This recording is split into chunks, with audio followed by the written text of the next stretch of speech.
Hi నమస్తే, నా పేరు Prithviraj and you're watching TG Telugu Galam. Don't forget to subscribe. బడుగులకు అండగా ఉంది కనుకనే కుట్రలు కుతంత్రాలు పన్ని అసత్యపు ప్రచారాలతో లేనిపోని అపోహలు సృష్టించి అబాండాలు వేసి ప్రలోభాలు చెప్పి మరి ఓట్లు వేయించుకున్నారు. బడుగు బలహీన వర్గాలు రైతులు ఇప్పుడు ఆలోచన చేస్తా ఉన్నారు. బలహీన వర్గాల వాళ్ళకు ఏ పార్టీ అండగా ఉంది, ఇన్ని స్కీమ్స్ ఎక్కడ ఎవరైంది, ఈ దేశంలో ఎవరైనా చేసిందా? మేధావులందరూ ఇప్పుడు ఆలోచన చేస్తా ఉన్నారు. ఆలోచన చేయని వాళ్ళు కూడా ఇలా ఆలోచన చేయాలని చెప్పి మేము అడుగుతా ఉన్నాం. బహుజన నాయకత్వాన్ని టార్గెట్ గా చేసుకొని ఈ రాష్ట్రంలో బహుజన నాయకులు ఎక్కడెక్కడ ఉన్నారు, వాళ్ళని ఎట్లా టార్గెట్ చేసుకొని వాళ్ళని ఎట్లా రాజకీయ అంతం చేయాలనేటువంటి కుట్రలు గత ఎలక్షన్ లో చేసిన కుట్రలు ఇప్పుడు బహిర్గతం అవుతా ఉన్నాయి.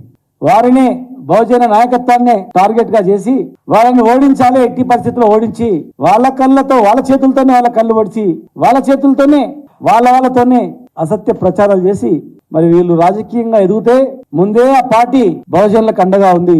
ఇలాంటి నాయకులు ఎదిగితే మా మనగడలు సాగవనేటువంటి కొంతమంది నాయకుల వల్ల కొంతమంది నాయకులు మూకుమ్మడిగా రాష్ట్రంలో కొంత వర్గం ఒక వర్గం మూకుమ్మడిగా ఆలోచించి మరి గత ఎలక్షన్లో చేసినటువంటి కుట్రలు ఇప్పుడిప్పుడే బహిర్గతం అవుతా ఉన్నాయి.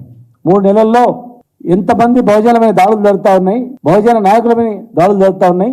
సోషల్ మీడియా ద్వారా, పోలీసుల ద్వారా, నాయకుల ద్వారా ఎన్నో రకాలుగా అవమానపరుస్తూ భయభ్రాంతులకు గురి చేస్తూ భయపెడుతూ ఈరోజు జరుగుతా ఉంది. కేసీఆర్ మాత్రమే తెలంగాణ పుట్టుకనే డాక్టర్ బాబాసాహెబ్ అంబేద్కర్ ఆర్టికల్ 3లో తెలంగాణ రాష్ట్రం ఏర్పాటు కావాలని చెప్పినందుకే దాన్ని ఎజెండాగా తీసుకొని ఇలా మా నాయకుడు ఉద్యమాన్ని నడిపించిండు, రాష్ట్రాన్ని తెచ్చిండు. తెచ్చిన రాష్ట్రంలో లోతుగా విశ్లేషిస్తే పేద రైతుల నుంచి మొదలుకుంటే ఈ దేశంలో అత్యంత పీడిత వర్గాలైనటువంటి ఈ వర్గాలు ఆర్థికంగా సామాజికంగా ఎదగాలి, రాజకీయంగా ఎదగాలని చెప్పి ఎన్నో రిజర్వేషన్ మార్కెట్ యార్డ్ నుంచి మొదలుకుంటే నామినేటెడ్ పోస్టుల నుంచి మొదలుకుంటే ఎన్నో రిజర్వేషన్లు కల్పించి రాజకీయ భవిష్యత్ political power is master key అనేటువంటి అంబేద్కర్ సూచనల ప్రకారం మరి ఆ పొలిటికల్ కీ వైపు నడిపించింది బీఆర్ఎస్ పార్టీ, కేసీఆర్ గారు.